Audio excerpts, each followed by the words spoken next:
So I'm here with Sarah today. Sarah is one of my dear friends now. She is on the Sugar Leash program right now, and she opted in for one-on-one coaching.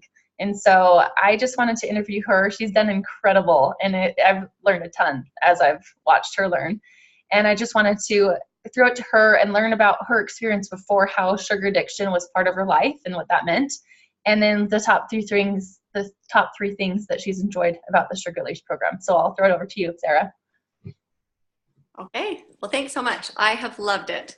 I joined the Sugar Leash program back in October, and for the past many years, I have done countless numbers of goals after goals after goals after programs, or diet bed or other things, just trying to unravel my nights. Really, I felt like I ate well all day long, but then the night would come and I just crave sugar, and I couldn't really figure out why I had these cravings every night and why I'd overeat. And anyway, why didn't I have more self-control? And the Sugar Leash has really unraveled it for me. And I'd say the top three things that I've really learned from it, or that have really been the most benefit for me. Number one is really recognizing my body cues. I didn't even realize that my body was trying to tell me something. And in reading the resources through the Sugar Leash and talking with Kurtley and learning from Kurtley and Rennie's experiences that they've gone through, I just feel like I can listen to my body, and my body's really telling me what I need.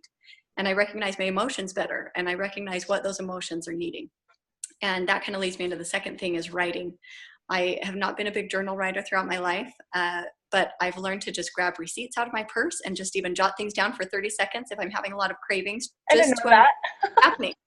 And it really comes that fast. It comes in like 10 seconds, and it's like, okay, I recognize what's going on, and then the cravings diminish. And it's been so good. And then I'm able to just kind of process that a little bit better with all the things that I've learned and know what to do with it. And then I go on with my life. And it's been so fun. It actually just feels like freedom, where I just have hope, where it's like I really can unravel what's been happening.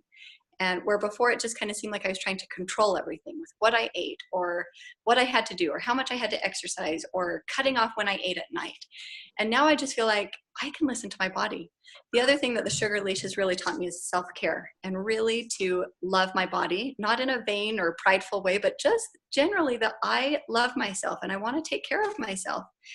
And with that, I've learned to, with the self-care, like it decreases the cravings and it decreases the things that I've struggled with. And a lot of that has just come through the teachings, the things that I've read, the things that I've learned watching the modules and other things. And so the whole program overall has given me hope, just feeling like it's coming. I don't feel helpless to sugar or food anymore. I just feel really good. And it isn't coming as fast as I would like. I'm the type where I just kind of want things to happen overnight, but I see it happening and I see it within myself. And so little by little it's coming, and I'm just happy. It just feels good. Oh, that's awesome. Thank you so much. And before we were talking, Sarah said that she doesn't know how much money she spent on programs and how many hundreds of goals she's made to figure out these night cravings that she has. And so it's so fun to see her progress like this and identify her emotions. And Sarah, will you explain what you do at night now, like what you've been doing for the last week that's really helped change? Because, well, kind of go through your old routine of, if you want to share that, and what your new routine is now, so that you can identify. I guess briefly, just so I don't take a lot of time, I've got 5 kids. And I usually wake up at 5 o'clock in the morning and exercise, go along my day. I'm a morning person. So by about 9 o'clock at night, I am pretty tired, and trying to put kids in bed, have a happy attitude, get through homework things.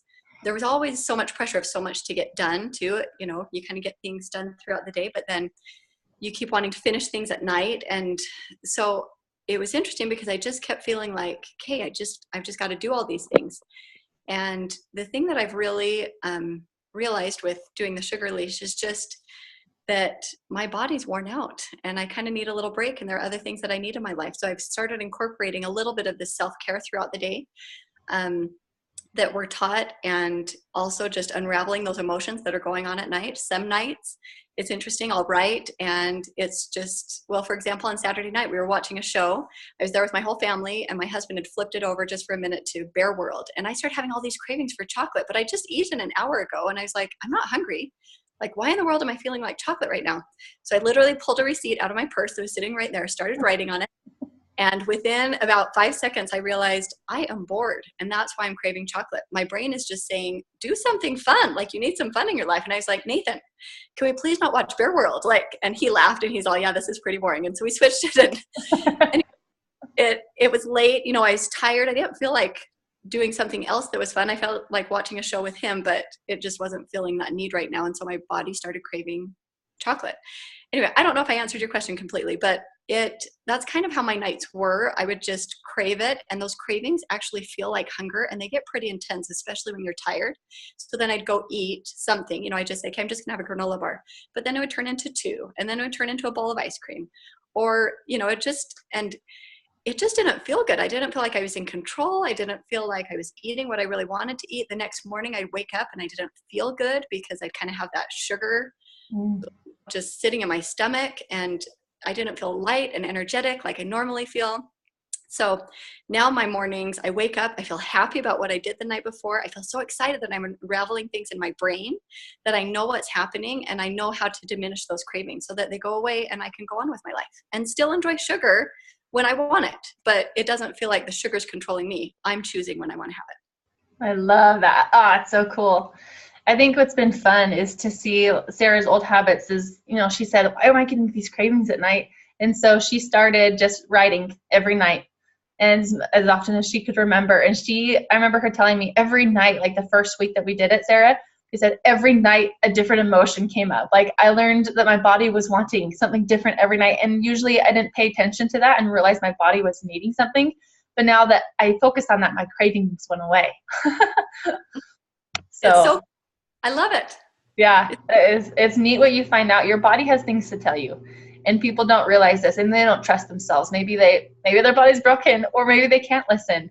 But it's through you I've seen that, like, you are listening and you are responding, and you can trust yourself. And I love what you said earlier was, I can't trust my body, because sometimes I will eat sugar, and it's because I'm communicating with my body. And sometimes after I communicate, I don't need it actually. And it's just this neat dance with yourself. It is. And it's fun.